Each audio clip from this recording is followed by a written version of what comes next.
ya listas para esta mesa de diálogo de casi todos los lunes. Déjeme saludar a la licenciada Laura Ceballos Alcázar, abogada por la UNAM con especialidad en Derecho Electoral y colaboradora de Sin Línea MX. ¿Cómo estás, querida Laura? Te mando un abrazo.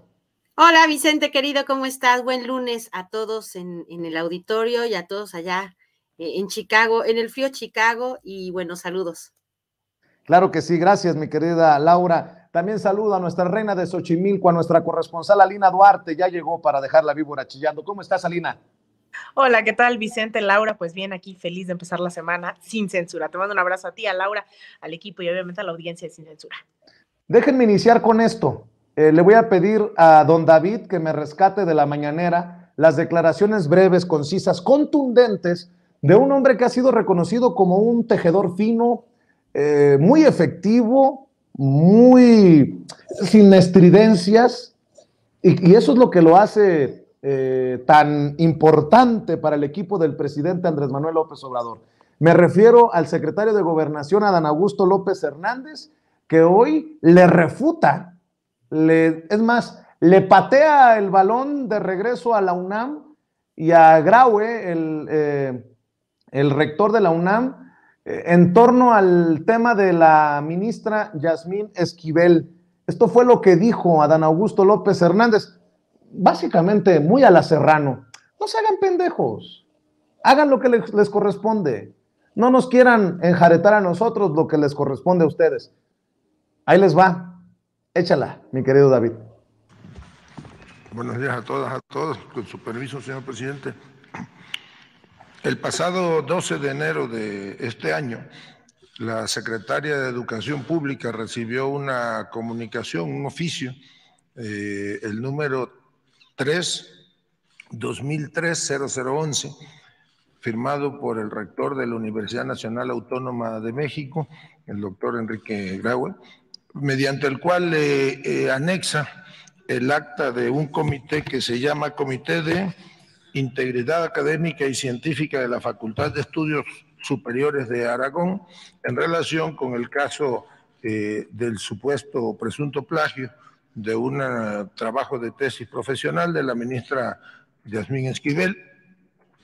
Es la resolución de ese comité y anexa también la opinión del abogado general de la Universidad Nacional Autónoma de México, quien sostiene que no hay ninguna facultad, no está facultada ninguna autoridad universitaria para emitir una resolución en el caso que nos ocupa, y le pide a la secretaria de Educación Pública que sea la Dirección General de Profesiones quien cancele el título en cuestión. Ante ello, la secretaria de Educación Pública enviará el día de hoy la respuesta formal a ese oficio, en el sentido de que no está facultada la Dirección General de Profesiones para cancelar ningún título.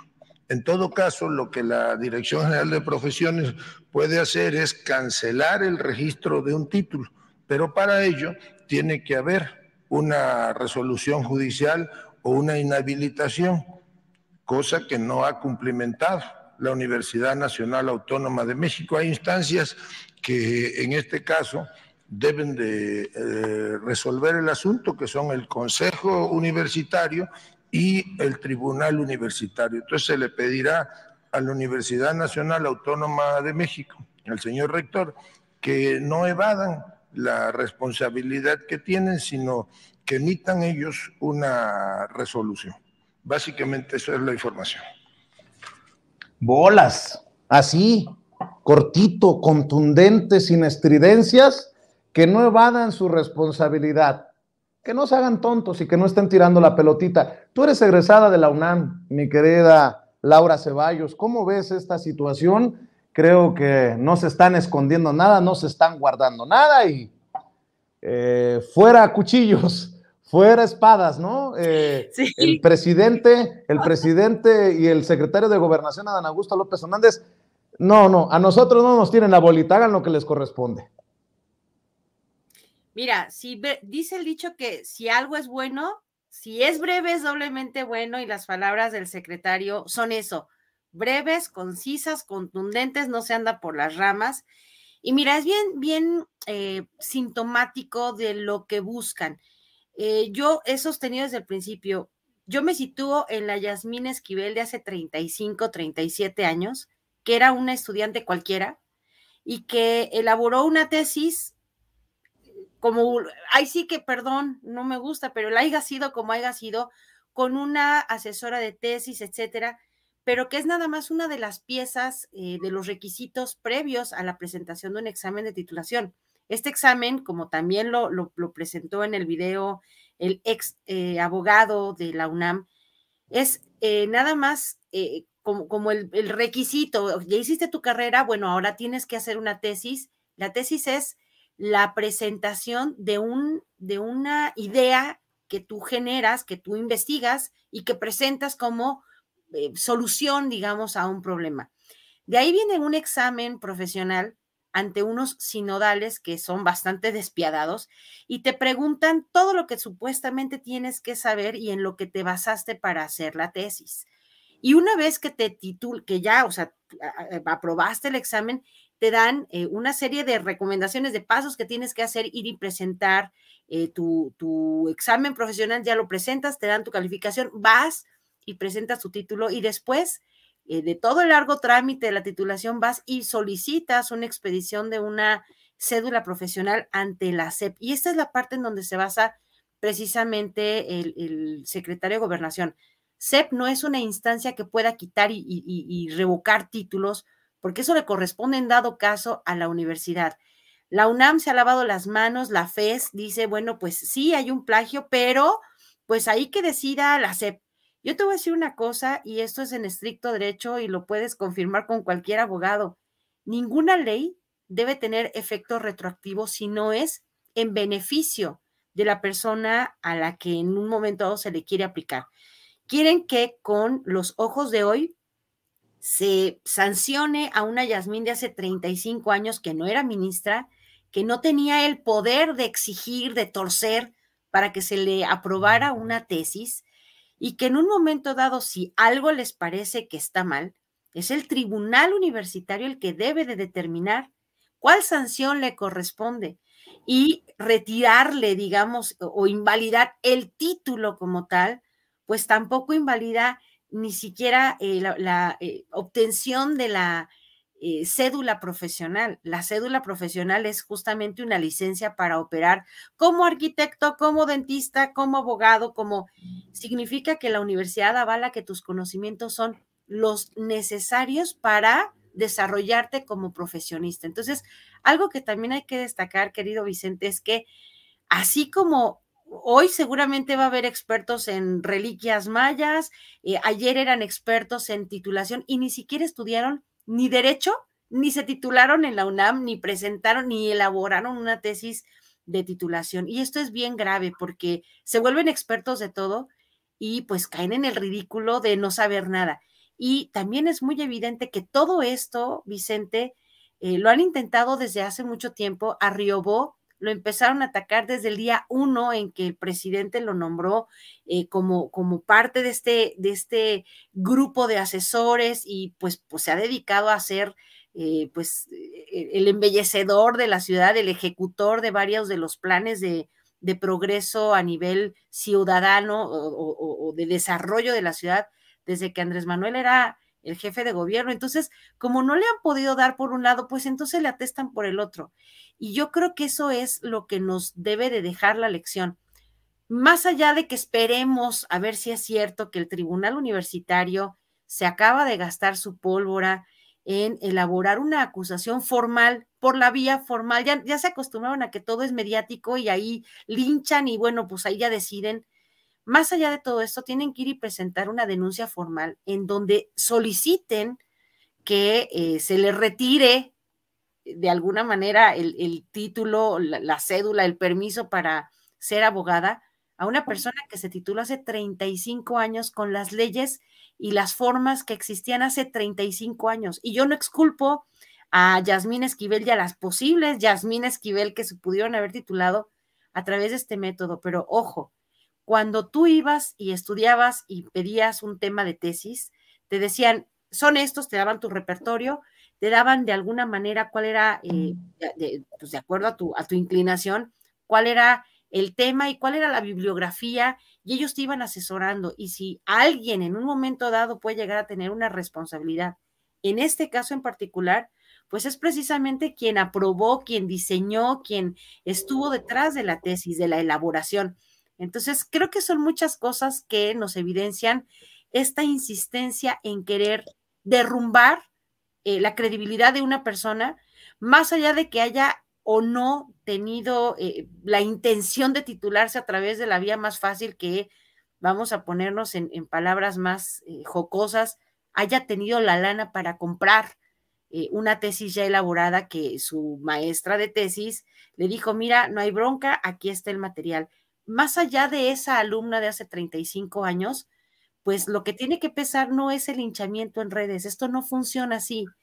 Entonces, vamos a ver si es cierto que en la UNAM tienen pues lo que se necesita como elementos para ir y denunciar y exigir que una autoridad, ahora sí jurisdiccional, un juez, determine que los elementos son lo suficientes para ordenarle a la SEP el siguiente paso, o pues van a seguir quedando siempre como los ardidos de no, el presidente la defiende. Es que no agotan nunca las instancias legales, y pues hay que esperar a ver si es cierto que se van a aventar el tiro, porque tiene, yo creo que más peso de ganas de estar molestingando que lo que en realidad sabe que la UNAM no pueden hacer.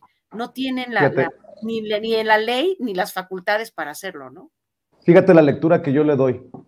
Tienen tan largo el colmillo político Adán Augusto López Hernández, secretario de Gobernación, y el presidente Andrés Manuel López Obrador, que si le regresan la pelotita y la UNAM hace lo que debería de hacer, la UNAM abre la puerta pues para que básicamente se indague no solamente Yasmín Esquivel, sino que se investigue hasta las últimas consecuencias, lo que podría terminar afectando la credibilidad de la máxima casa de estudios. Porque, digo, trampa es trampa 35 años atrás, plagio es plagio, robo es robo 35 años atrás o el día de hoy. Pero imagínense si seríamos tan inocentones para pensar que Yasmín Esquivel ha sido la única que se ha graduado, suponiendo sin conceder, con plagio en la UNAM. Así que creo que tiene una papa caliente el rector Graue, que es la que no quiere agarrar porque sabe que si abren la puerta, pero de la caja de Pandora, si me permiten. Esa es mi lectura. Pero bueno, mi querida Lina Duarte, el presidente Andrés Manuel López Obrador hoy en la mañanera agradeció a Joe Biden, el presidente de Estados Unidos, por no estar empecinado en construir el muro fronterizo y en trabajar en conjunto por una solución al fenómeno migratorio. De hecho, le agradece por no apostarle a lo que le han apostado muchos, que es una campaña antiinmigrante, xenofobia y bueno, no a la politiquería. Insistió en la regularización de millones de migrantes mexicanos que necesitan una reforma migratoria. Mi querida Lina, a mí me emociona que el tema migrantes esté ahí, que sea un tema prioritario para los medios, para el presidente, porque además no estamos hablando nada más de mexicanos en Estados Unidos sin papeles, estamos hablando de miles de hermanos y hermanas de diferentes países que buscan cruzar por México con la esperanza de llegar a Estados Unidos arriesgando sus vidas.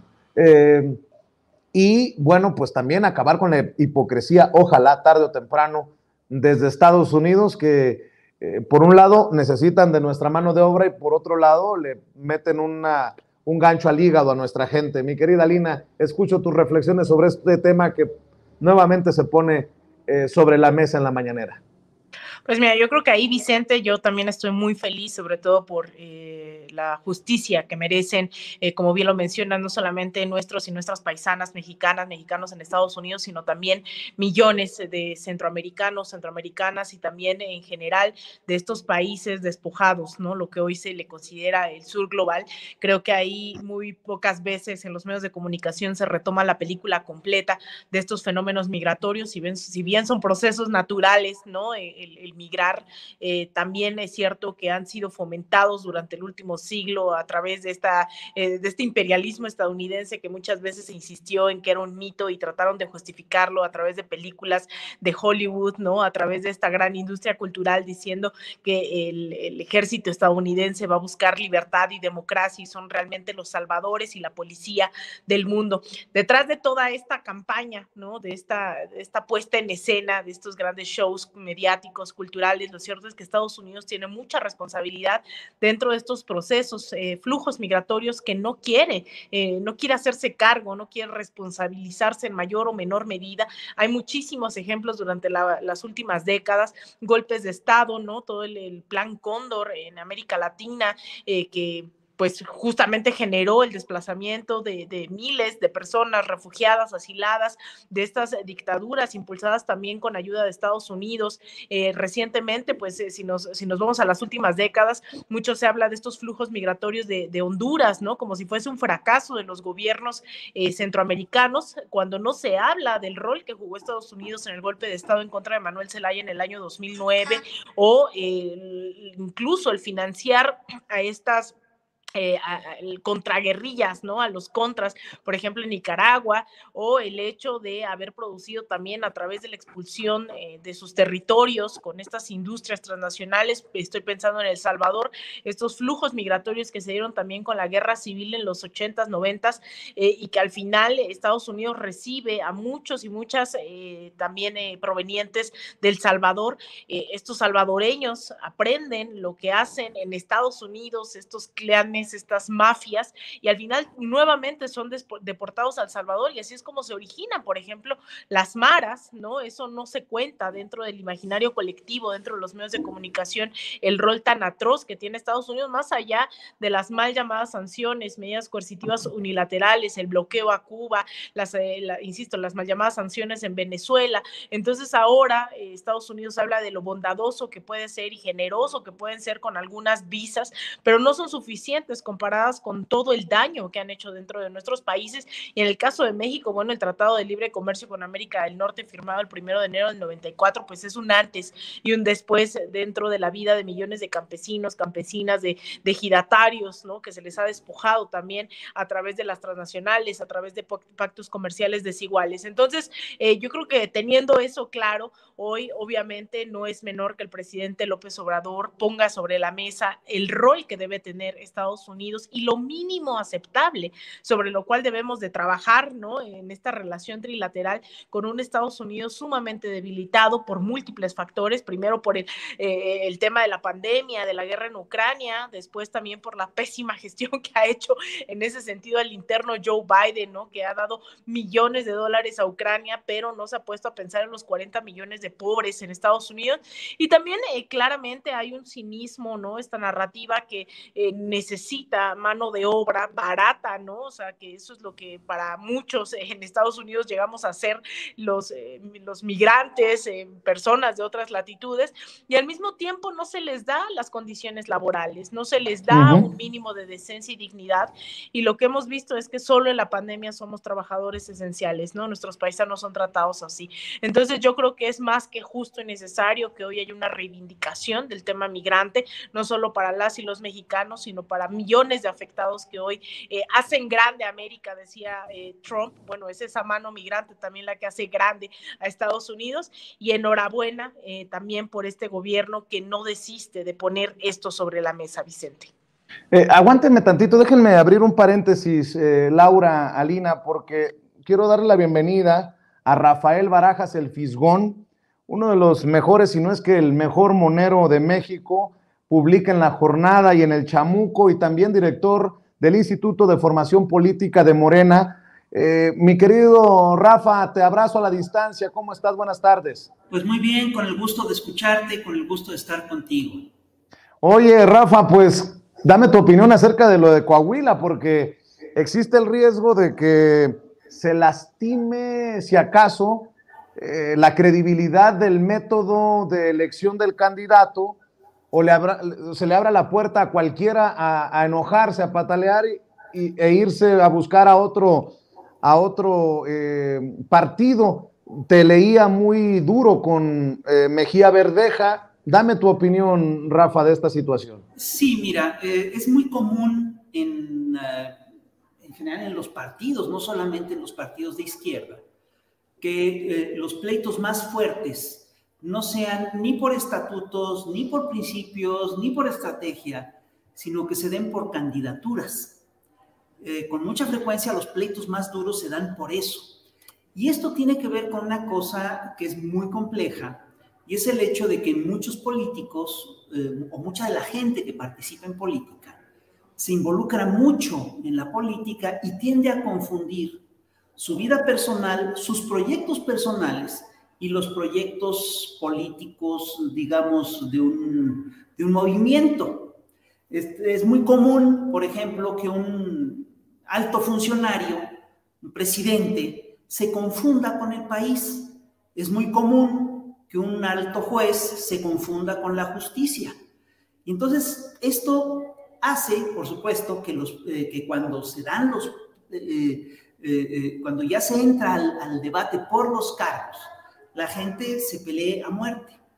Y la gente efectivamente no se dé cuenta de dónde termina su proyecto y dónde empieza el proyecto que es colectivo.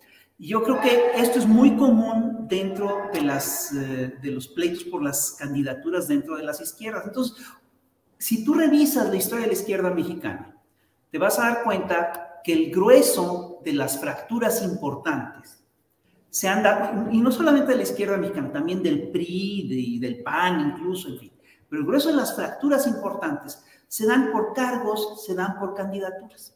Entonces, lo que está haciendo López Obrador es que está planteando un método para obviar ese pleito, para tratar de evitar ese pleito.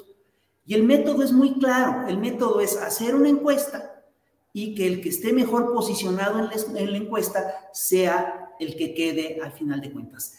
Este es el método que él ha abrazado a lo largo de todos sus sexenios, es el que ha impulsado a lo largo de todos sus sexenios, y es el método que decidió tomar el Movimiento de Regeneración Nacional. Es el método que sigue Morena. Entonces, es un método chistoso porque yo creo que es de lo más objetivo que hay. Efectivamente, se busca es decir, que el candidato sea conocido, que tenga posibilidades de triunfo, que tenga cierta aprobación, etcétera. Y el método más objetivo para darte esto es el de las encuestas. Aún así, te encuentras con que cada que la gente participa en las encuestas, se les hace firmar una carta que dice que van a aceptar el resultado de la encuesta, pero resulta que cuando no salen ellos, pues se enojan y se van. Y te voy a decir una cosa, lo que está ocurriendo aquí es muy claro. Esta gente que hace eso está colocando su proyecto personal por encima del proyecto del partido. Está colocando su ambición personal por encima de, digamos, las necesidades del movimiento. Entonces... Oye, Rafa, sí. Tú has señalado a Mejía Verdeja, Ricardo Mejía Verdeja, como un traidor. Lo has dicho así abiertamente, pero también para matizar, mencionas que no te olvidas ni de la trayectoria de Guadiana, ni de la de Mejía Verdeja, pero tampoco se te olvidan las reglas que puso Morena y que propone AMLO para la elección de candidatos. Esto es importante porque mucho tiene que hacer el candidato, me refiero al senador Armando Guadiana, en esta... Ahora es cuando tiene que sacar la casta, porque si no, pues es que estamos en plena polémica, en plena controversia. Mira, Rafa.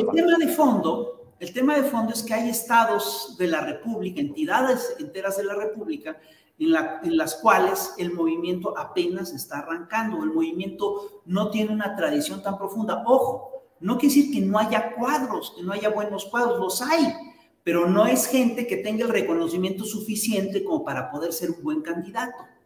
Entonces, aquí el tema de fondo es ese. Digo, te encuentras con que efectivamente hay toda una serie de personajes que tienen problemas, ¿no? Que no son los ideales, pero son los que pueden ser candidatos. Es decir, Andrés lo ha dicho varias veces, es decir, tú juegas ajedrez con las piezas que hay en el tablero, no con otras. A todo el mundo le encantaría, en lugar de tener una fila de peones, tener una fila de reinas, pero eso no es lo que tienes. Entonces, es claro, me preocupa que en esta historia se impulsan narrativas que son falsas. Aquí se impulsó la narrativa de que Mejía Verdeja era la pureza obradorista, mientras que Guadiana era la corrupción. Perdón, es decir, Guadiana tiene muchos problemas, pero Mejía Verdeja también. Y el tercer candidato que estuvo en las encuestas también tiene sus problemas. Entonces aquí es curioso porque los que defienden a Mejía Verdeja ahora dicen, es que están defendiendo a Mejía y están... No, estamos defendiendo la encuesta, estamos defendiendo el método de la encuesta. No estoy defendiendo ni a Mejía, no estoy defendiendo a Guadiana, no estoy defendiendo al otro candidato. Estoy defendiendo el proceso de la encuesta, que es lo único que le puede dar certeza a esta elección en Coahuila. Y te voy a decir lo que yo creo que tiene que hacer Morena en Coahuila. Tiene que hacer un programa de gobierno, tiene que ser un proyecto de abajo y tiene que hacer el movimiento desde abajo. En muchos estados, tú tienes este problema, que no te faltan cuadros en cúpulas, etc. Entonces, lo que necesitas hacer es consolidar el movimiento. Y esto lo haces regresando a lo que yo decía en un principio. El debate se tiene que dar alrededor de proyectos, de principios, se tiene que dar alrededor del programa, se tiene que dar alrededor de cuestiones éticas, y esto, por supuesto, que implica la aplicación de un método. Entonces, lo que yo efectivamente lancé un tuit muy duro el otro día diciendo que Mejía Verdeja no es el obradorismo porque es un traidor. Y perdóname, pero el día de hoy Andrés Manuel lo ratificó en la conferencia mañanera, cuando Andrés dice que Mejía Verdeja ni siquiera se despidió de él. Así es como se van los traidores. Los traidores no cuidan las formas, los traidores se van por la puerta de atrás. Mejía Verdeja no puede presentarse como el candidato del obradorismo, no lo es. Y además está haciendo una cosa muy delicada, porque lo que está haciendo es, entre otras cosas, que está haciendo una fractura de la alianza posible de Morena en Coahuila. Se alía con el PT, que entiendo que no tiene registro, y eso, por supuesto, que sienta un precedente muy peligroso de miras al 2024. Ahora, yo quiero decirte una cosa, he estado hablando con los compañeros de Coahuila y lo que me dicen es que Mejía Verdeja está perdiendo apoyo de manera muy acelerada, que entre el sábado y hoy ha perdido apoyos muy importantes, y así debe de ser. Yo creo que... Pero yo te planteo esto, ¿y sí, qué tan desastroso sería que ganara, por ejemplo, Mejía Verdeja la elección en Coahuila con todo esto que estamos poniendo sobre la mesa? Yo estoy de acuerdo contigo. Lo importante es el proceso, lo importante es el método, lo importante es que está muy pegadito al 2024 como para arriesgarse a darle una patada a la credibilidad del método rumbo a la grande, pues. Pero, ¿y qué tal si gana Mejía Verdeja, Rafa? Seamos totalmente honestos. Mejía Verdeja no tiene los números, no tiene posibilidad de ganar en Coahuila. Tiene la posibilidad, sí, de fracturar al movimiento y tiene la posibilidad de quitarle un 2, un 3, ponte un 5% o un 6%. Con eso le garantiza el triunfo al PRI. Pero él no tiene posibilidad de ganar. Y lo estás viendo, vamos, lo puedes ver hasta en su Twitter. Contesta Mejía Verdeja a la crítica que yo le hago con un elogio pro Vita Sua que es increíble, ¿no? Y que dice, no, yo siempre he estado aquí, cosa que no es cierta.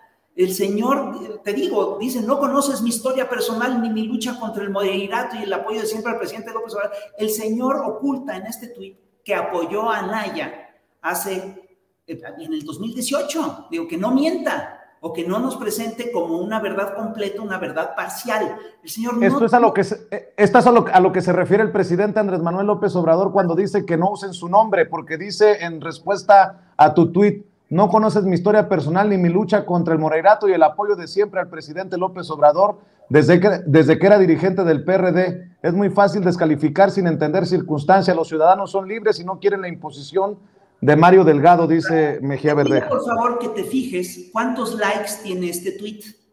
Tiene 162 likes.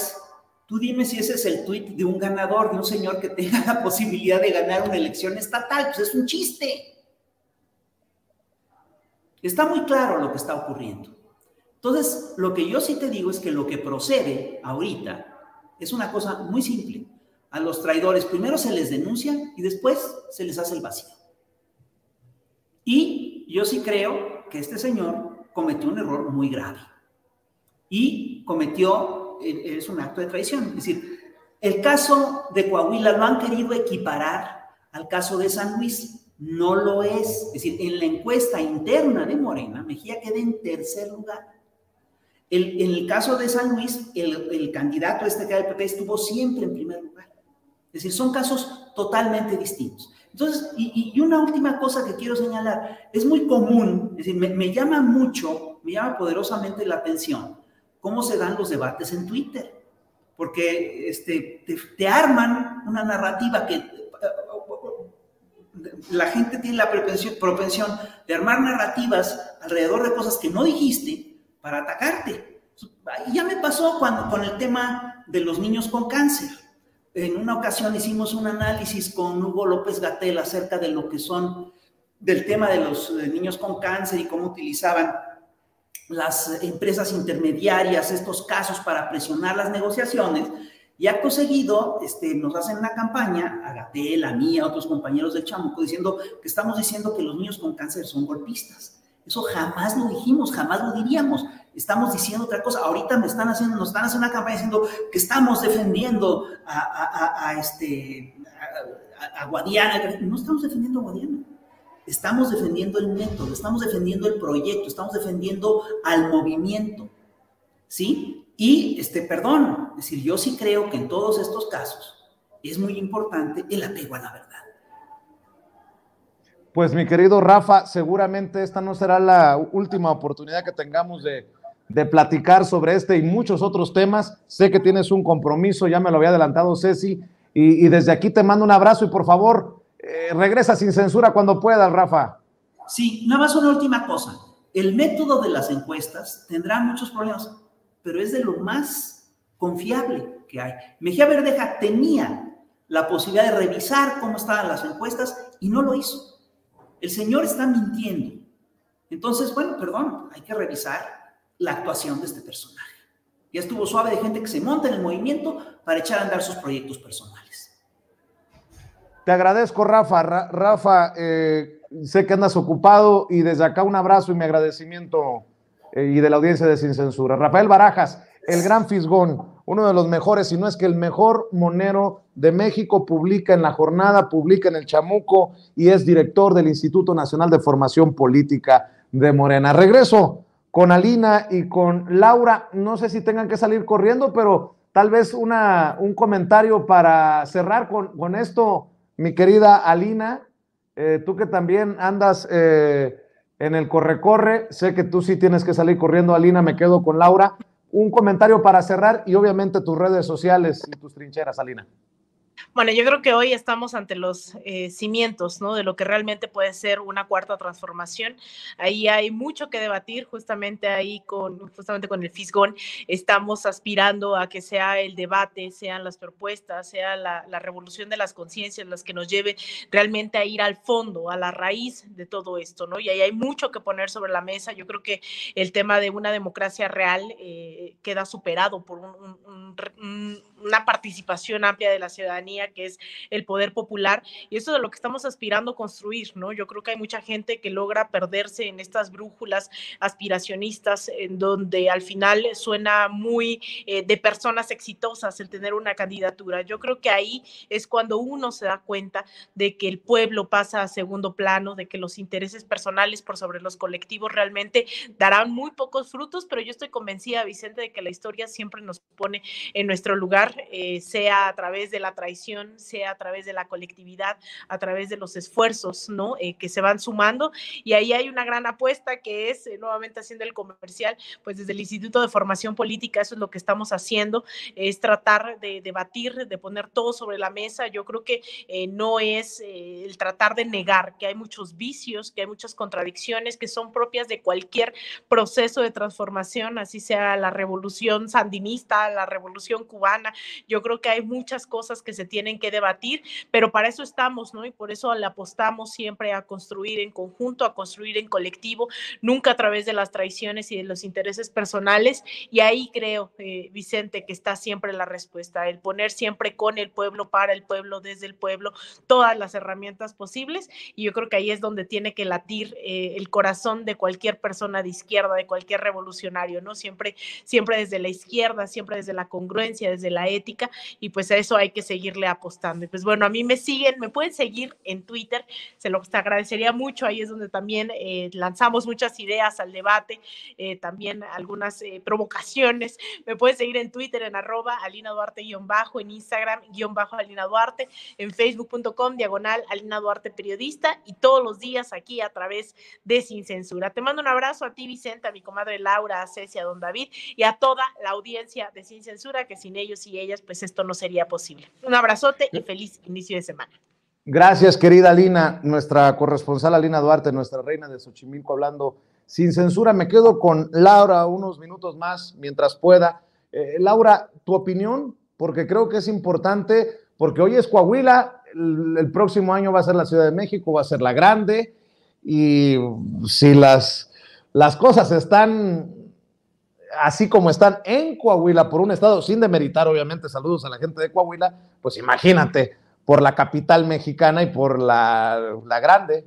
Así es, Vicente. Fíjate que fue muy impresionante, primero que se hayan, digamos que, arrogado méritos que no se tenían. Es decir, la gente hoy que está trabajando en diferentes encargos, así hay que entender los encargos, a favor de la Cuarta Transformación, pues son mediáticamente conocidos. Eso no significa, y lo dije desde el principio, que a la gente de Coahuila, cuando le hicieron la pregunta de por quién te gustaría apoyar, dijeron Guadiana porque es a quien conocen, porque ha sido senador, porque ha trabajado en Coahuila, independientemente de que a nosotros desde el centro nos pareciera o viéramos que o creyéramos que uno era más famoso que otro, a la gente de Coahuila le gustó la idea de votar por el candidato Guadiana. Y esta parte no gustó, no le pareció agradable ni suficiente a Mejía Verdeja, y a mí me dolió ver que el presidente lo arropó, le dijo que iba a ser su representante y no le conformó, y lanzó su propia idea de yo voy a ganar todas las canicas, y impresionantemente en 3 horas tuvo 9 likes. O sea, eso es lo que está diciendo el querido Fisgón, es cierto. Uno cree que la persona lo es todo, y no, aquí la única persona que es garantía de éxito es el presidente Andrés Manuel, porque es una marca en sí mismo, porque tiene 40 años de conocer a la gente y de estar trabajando para un movimiento.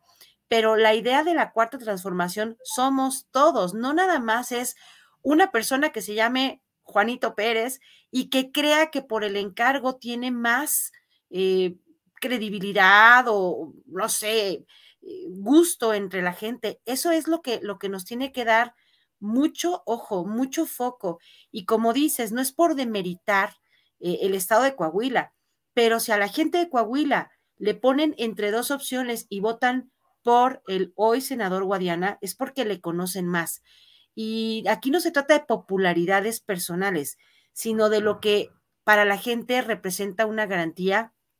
Y hoy, claro, me dolió también en la mañana, porque al presidente traicionarlo a él como persona, pero digamos que en representación de todo un movimiento es muy sintomático, Vicente, de las ambiciones personales.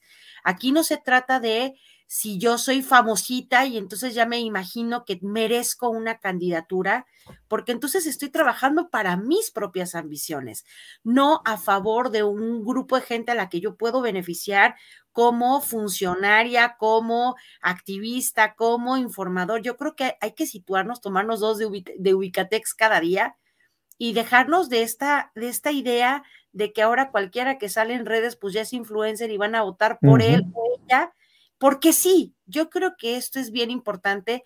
Justamente hoy en la tarde se lanza, bueno, ya se lanzó la convocatoria, pero hoy inicia un curso de formación política de Morena. Yo me inscribí porque para mí es importante saber toda la metodología y bueno, para estar pendiente, y pues es mi tema, y creo que es bien importante. Hay una carta de deslinde, fue súper importante porque dice, con esta carta yo doy por hecho de que si no logro una candidatura no me voy a poner como el chango.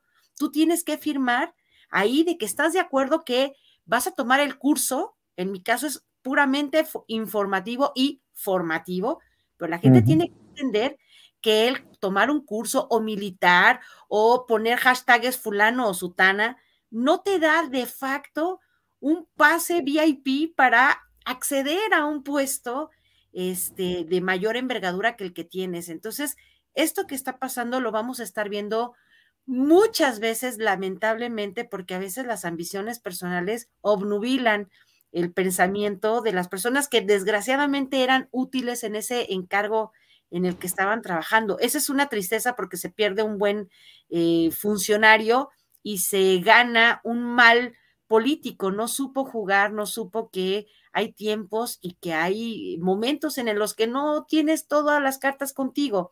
Y entonces, así es. Pues, pierde, desgraciadamente, él pierde, rompe, y creo que aquí es donde tenemos que poner mucha atención, Vicente, porque pues sabemos que el movimiento hoy lo conforman Morena, el PT y el Verde, y dependiendo de las zonas, de los estados, vamos a estar viendo que se forma coalición con uno o con dos o los tres juntos, y en este caso el decir el PT arropa a Ricardo Mejía rompe de facto una posible coalición en el estado, y como dijo el querido Fisgón, atomizas la posibilidad de que gane contundentemente uno que pudiera tener todos los votos de, en este caso, PT y Morena, por ejemplo, ¿no? Entonces, al tener el PT un candidato que es Mejía Verdeja y al tener Morena otro candidato, pues no va a haber nada contundente para nadie. Sin embargo, espero de todo corazón que alcance para que el PRI no gane, este PRI de los Moreira,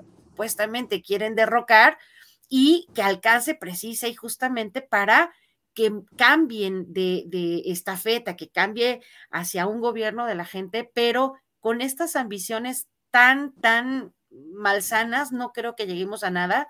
Y pues yo invitaría a que hicieran un voto de reflexión, Vicente, que tomaran de verdad un poquito de distancia, que se les bajaran los humos y entendieran que la ambición personal no tiene por qué afectar ni la estabilidad de un Estado, ni el pase, digamos, a una mejor planteamiento de intención política. Y creo que de eso se trata, ¿no? De ir sumando, no para que todo el país sea de un solo color, porque así lo dice, sino porque hay un plan de gobierno que rebasa, obviamente, las ambiciones personales de fulano o de sutano, y creo que ahí es donde pierden. Ojalá y que les caiga el 20 de que solos no van a ir a ningún lado, y fraccionando la intención popular, mucho menos. Te pido que me ayudes con dos cositas, mi querida Laura, porque luego van a decir que yo soy un misógino. Y ya ves cómo son. ¿Qué? Ya sabemos todo lo que te dicen. Bueno, sí. Bueno. Ahí te va. Elena Chávez, y grábeme, don David. Elena Chávez, la autora de El Rey del Cash, asegura que la están hostigando, la están censurando, que hay una campaña en su contra ordenada por el presidente Andrés Manuel López Obrador y por la jefa de gobierno de la Ciudad de México, Claudia Sheinbaum. Dice Elena Chávez, acusa directamente de persecución al presidente López Obrador y a Claudia Sheinbaum. Estas son sus declaraciones que circulan en redes sociales. Quiero decirles que como mujer y a raíz de que escribí este libro, he sido víctima de persecución, he sido víctima de violencia de género, he sido víctima de amenazas. Y para demostrarlo, como verán ustedes aquí en mis manos, tengo nada más y nada menos que un expediente en mi contra de este tamaño que acaban de entregarme acusándome de daño moral, de haber sido yo la causante de perjudicar a unos Golden Retriever, y la Fiscalía de la Ciudad de México se prestó en venganza por mi libro para hacer esto, pero utilizó a un explotador de animales, en este caso el de los Golden, para crear este expediente. El señor estaba prófugo de la justicia. Qué casualidad que lo encuentran y le arman este expediente en mi contra. Es de esta manera como el rey del cash, Claudia Sheinbaum y Ernestina Godoy empiezan a vengarse por mi libro. Cualquier cosa que me suceda, los hago responsables directos a ellos y a cualquiera de los otros personajes que aparecen en el libro El Rey del Cash. ¿Soy yo o parece que alguien le está diciendo lo que diga? Pero bueno, más allá de eso, dice que es víctima de violencia de género. No sé si es delirio de persecución o cómo la ves tú, mi querida Laura Ceballos. Creo, Vicente, que son ganas de seguir apareciendo en los medios. Santo que no es visto, no es adorado. Su libro, su pasquín de pasta semidura, sí fue un golpe, digamos, como un palazo en un avispero, pero no causó el revuelo que imaginaban ella y su coach de autoría, la también escritora, que ahora también es perseguida por, no quiere decir quién y tampoco quiere decir por qué, Anabel Hernández, pero necesitan seguir saliendo, necesitan seguirse visibilizando porque va perdiendo fuerza. Las personas que se atrevieron a comprar este pasquín y leerlo, pues se dan cuenta en carne propia que pues ni el presidente es el ladrón que dicen, ni el desviador de recursos que acusan, ni todos los supuestos delitos en los que ha querido encasillarlo, pues se pueden comprobar. Volvemos a lo que te decía yo al principio, o sea, el salir en redes y denunciar en redes no sirve de nada si no denuncias ante una autoridad, en este caso ante una fiscalía, para que procesen de manera adecuada los delitos que supuestamente tú estás acusando y de los que debes tener pruebas, porque el que acusa tiene que probar. Entonces, esta persecución que acusa la autora del Rey del Cash, pues yo creo que es la forma, el paso 2 del manual del coyote que va perdiendo todas para volver a tener esta visibilización. Desgraciadamente, pues tiene, sí parece que le están poniendo las típicas cartulinas con lo que tiene que ir leyendo porque se ve como muy de párrafo en párrafo. Y bueno, se escucha que le están diciendo en dónde va o en qué ¿verdad? se queda. De estas cartulinas de, esta no es mi mamá y cosas así que van pasando las cartulinas, así se ve. Tipo Don Francisco, cuando tenía Sábado Gigante, sí.